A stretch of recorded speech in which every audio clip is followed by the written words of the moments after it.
Halo Hai. semua. Hai. Hai guys. Hai. Hai. Hai. Halo, Hai, perkenalkan nama saya Theo. Dalam video ini saya sudah melakukan beberapa wawancara terhadap beberapa narasumber, yaitu teman-teman saya, terkait kebahagiaan dan fulfilling work. Siapa aja narasumbernya? Mari kita berkenalan dengan mereka terlebih dahulu. Saya Laras, saya adalah salah satu karyawan swasta di salah satu startup di Yogyakarta. nama aku Dinisa Rizky Amalia. Aku salah satu karyawan di sebuah e-commerce di Yogyakarta. Aku Emma. Aku bekerja di salah satu perusahaan swasta di bidang retail di Indonesia. Aku bekerja sebagai divisi operasional. Saya Guntur Harjo. Saat ini saya bekerja sebagai sales di salah satu perusahaan retail di kota Yogyakarta.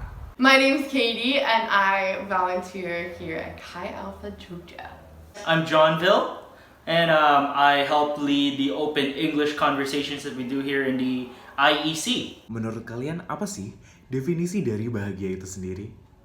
Definisi bahagia menurutku adalah menikmati apa yang aku punya sekarang, mencintai apa yang sedang aku kerjain sekarang tanpa menganggap itu sebagai beban. Itu sih bahagia. Bahagia menurutku itu sendiri kalau misalnya kita kecukupan secara materi, punya ketenangan dan kebahagiaan dari untuk pikiran dan rohani kita, sama kestabilan atau kepastian akan masa depan. Itu bahagia buat aku. Definisi bahagia adalah ketika kita bisa menerima kekurangan kita, kelebihan kita, dan semua yang telah diberikan oleh alam ini, oleh Maha Kuasa, yang telah memberikan kebaikannya untuk kita, dan tanpa protes kita menerima itu semua. Aku sebenarnya nggak tahu ya bahagia itu definisinya kayak apa. Cuma kalau aku personally, kalau aku bisa menyebutkan, aku bahagia kalau aku bisa melakukan apa yang aku mau, apa yang aku harapkan dengan usahaku sendiri, dan itu juga bikin orang-orang di sekitarku itu juga bahagia gitu loh. Jadi kebahagiaanku berpengaruh ke orang-orang di sekitarku juga gitu. What about you guys? What is the definition of happiness? The definition of happiness, I would say, is being content with what you have, and so being okay with what you've got, whether it's good or bad or in between. Yeah, I think that makes me happy. That's a big word. So I would say happiness is like, part is like, one is like being joyful, which is like, you're just happy, you're content, you're just like, that the things around you are enough.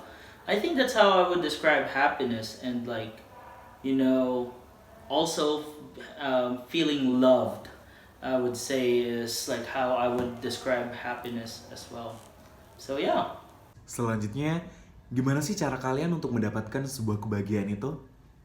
Cara membangun perasaan bahagia adalah sebenarnya kurang lebih itu sama ketika kita juga menjadi seseorang yang lebih dewasa, yaitu dengan menerima bahwa tidak semua yang kita inginkan itu dapat terpenuhi, dan memang seperti itu cara kerja dunia ini.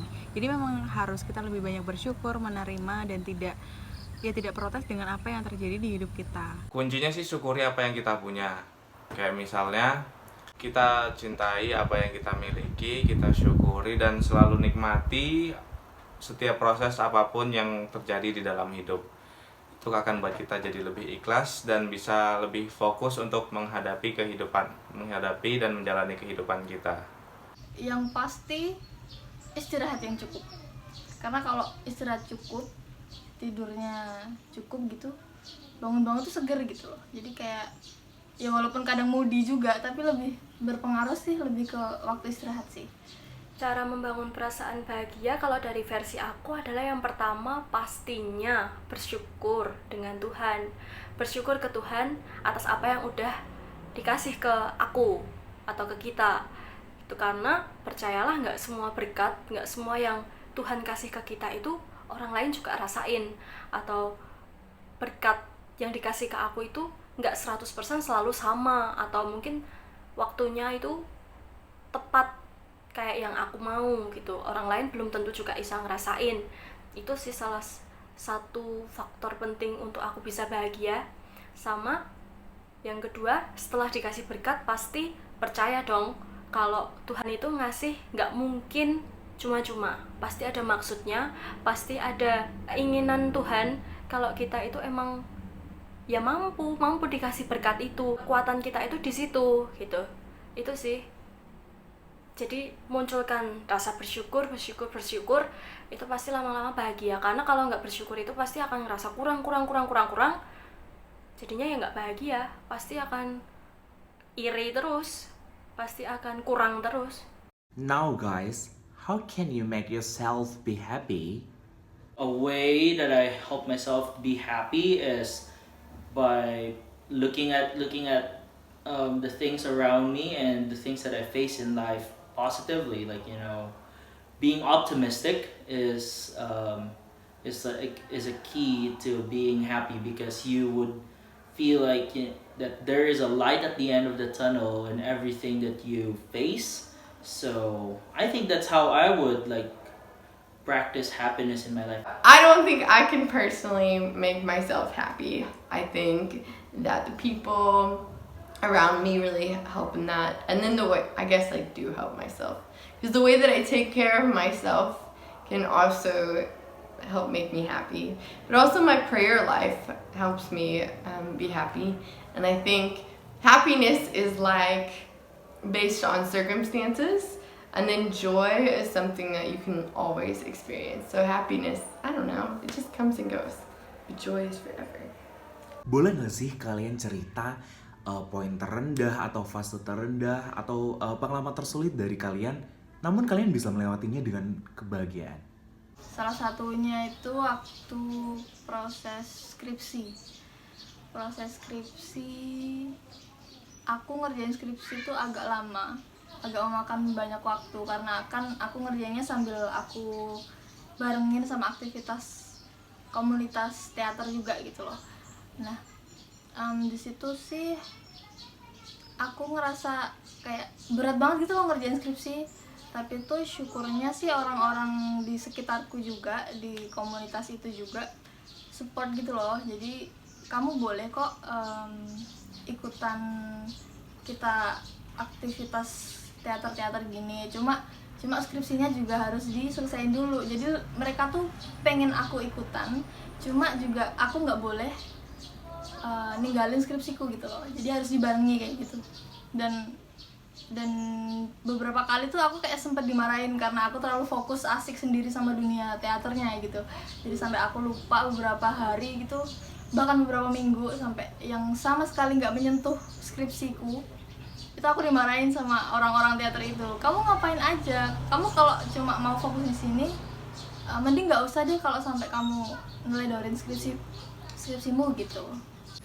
Kalau pengalaman tersulit mungkin karena saya fresh graduate juga, jadi mungkin adalah ketika masa-masa skripsi.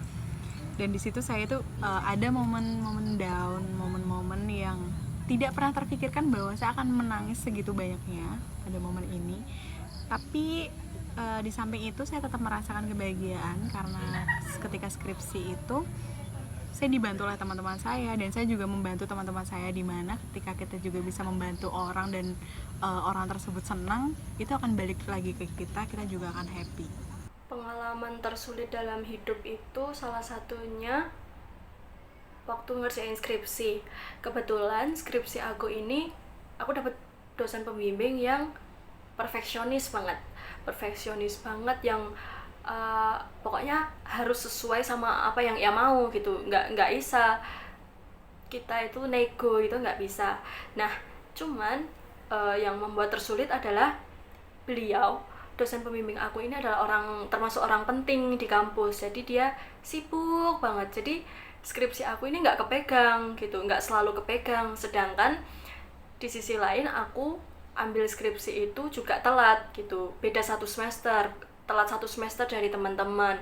Itu sih yang mikir, apa aku bisa lulus tepat waktu nggak ya, apa aku perlu bayar UKT lagi nggak ya. Itu sih yang sulit banget waktu itu, karena di posisi orang tua juga sudah pensiun, sedangkan aku cuman bisa ngandelin uang beasiswa dari kampus waktu itu karena dapat. Nah, tapi tersulit itu pun aku juga masih melakukan itu dengan bahagia karena waktu itu orang tua sih terutama yang ngasih tahu aku kalau ya berarti emang aku disuruh untuk santai dulu nih, nggak bisa yang kayak teman-teman straight langsung ngerjain skripsi langsung selesai dan lain sebagainya gitu.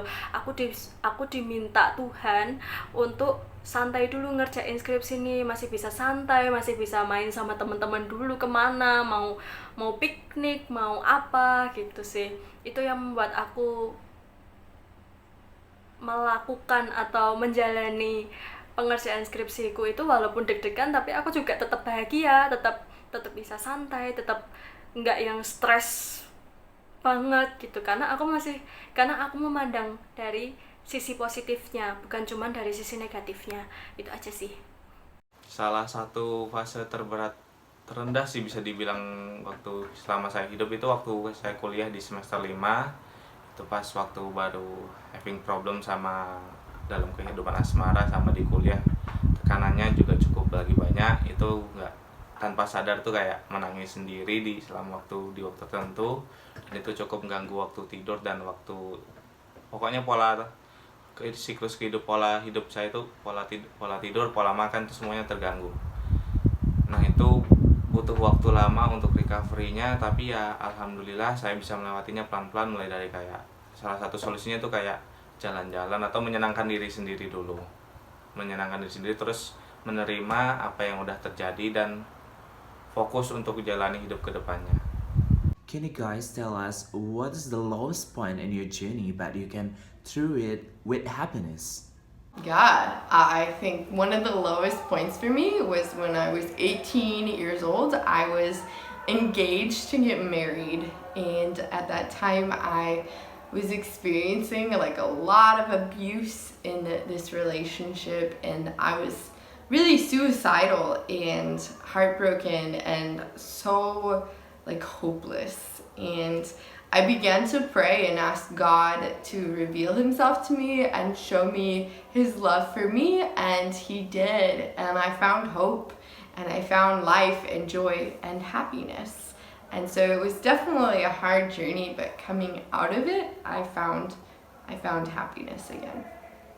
I'd say my lowest point in life really, it's a good one. I think like, you know, when I was in high school, I was hitting a very rough patch. Like, you know, I did not have good friends, and like people were just around me just because, you know, we were in the same class, but I never really had like real friends then, and I think that was the lowest point in my life. And I like, you know, after that school year and like in that summer, I started like, you know, I was involved with like a young adults group and church group, and I was like, you know, I met some friends there, and then they were very intentional in like, you know, wanting to meet up, just to watch a movie or play games together. And I think that's how, like, you know, how I was able to resolve like one of the lowest point in my life, from like not having friends and not having a good community to having friends and being a part of a good community. So yeah. Pertanyaan terakhir nih, pekerjaan apa sih yang bisa membuat kalian merasa bahagia dan kenapa? Kalau aku personally nggak ada pekerjaan yang spesifik ya, cuma aku seneng aja kalau pekerjaanku itu adalah yang menyangkut banyak orang, apalagi bertemu banyak orang setiap harinya kayak gitu loh. Salah satunya kayak misalnya jadi tour guide, ya semacam kayak gitu. Jadi kayak setiap hari aku bertemu dengan banyak orang, aku mendapatkan cerita-cerita baru dari orang-orang baru, aku dapat pengalaman baru dari orang yang baru juga. Itu aku senang sih. Bahkan nggak harus ketemu deh, bahkan via ngobrol pun via internet, via telepon atau chat gitu dengan orang-orang baru, itu seneng banget sih aku kerja kayak gitu. Untuk pekerjaan yang bisa bikin saya bahagia itu kalau di suatu pekerjaan saya bisa jadi orang yang punya nilai, saya bisa banyak belajar dan punya value pada pekerjaan tersebut. Pekerjaan yang membuat saya bahagia itu sebenarnya tidak ada suatu pekerjaan yang mungkin ideal untuk kita. Namun ketika kita bisa menerima atau mentoleransi hal-hal yang ada di hidup kita, mungkin kita bisa menyesuaikan diri sehingga kita bisa bahagia dimanapun kita berada. Pekerjaan yang membuat bahagia itu kalau menurut aku adalah yang jelas, pekerjaan yang jelas dan pengembangan karir. Itu sih. Karena kalau misalnya oke, pekerjaannya enak tapi karirnya nggak maju-maju nih, tetap stuck di situ, itu akan membuat aku bosan, akan membuat aku ini jadi kayak pengetahuanku cuma di sebatas itu aja gitu. Aku nggak akan bahagia dengan kayak gitu. Sedangkan kalau aku mengembangkan karir, aku mendapatkan pengetahuan yang baru, itu tuh aku mendapatkan kebahagiaan tersendiri. Oh, aku belum tahu ini nih karena pekerjaanku adalah pengembangan, adalah sifatnya yang pengembangan karir. Jadi kayak oh, aku dapat ilmu baru, itu bahagia sih menurut aku. Dan juga pekerjaan yang melibatkan banyak orang, walaupun tantangannya harus mengerti perbedaan masing-masing kepribadian orang, tapi dengan cara bekerja dengan bertemu dengan banyak orang itu akan membuat aku bahagia karena aku ngerti nih, oh cara ngadepin kepribadian yang seperti ini tuh seperti apa, cara ngadepin bawahan atau bos yang seperti ini itu gimana gitu. Itu salah satu bentuk bahagia sendiri karena memampukan diri untuk mengerti lingkungan sekitar, seperti itu. The last question is, what is the work or occupation that can make you be happy and why? Man, I think before coming here to Indonesia, I worked as an intern with at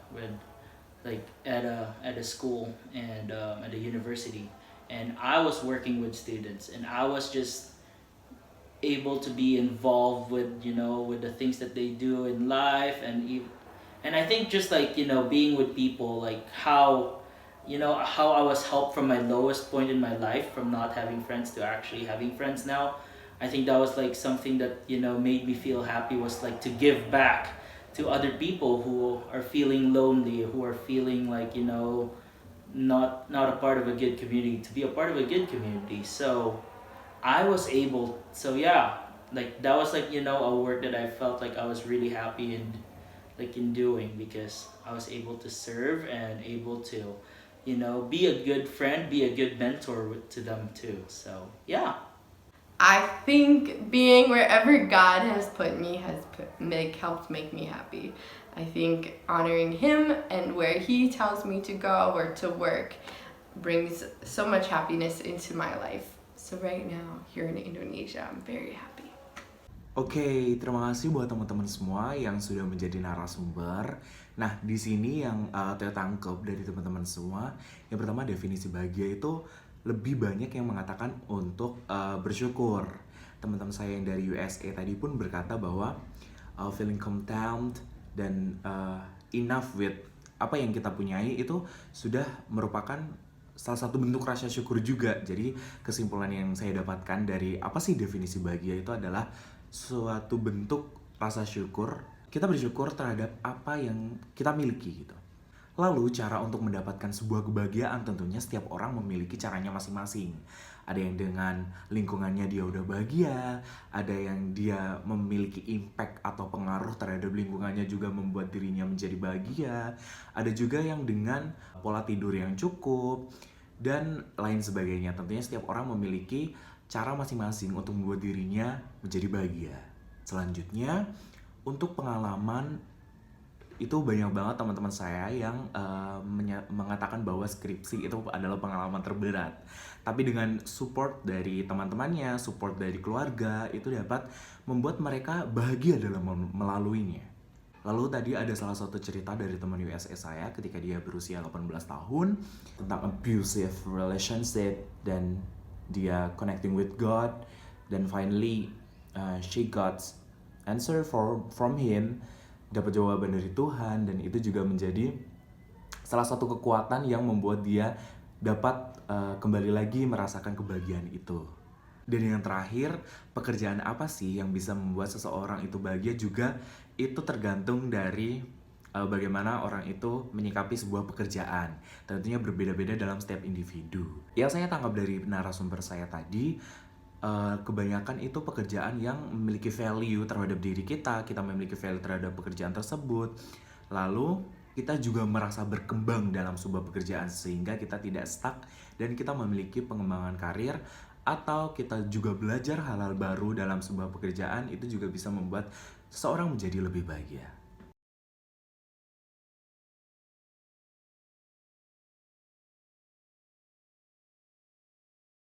Sekali lagi terima kasih buat teman-teman yang sudah menjadi narasumber dan semoga video ini bermanfaat.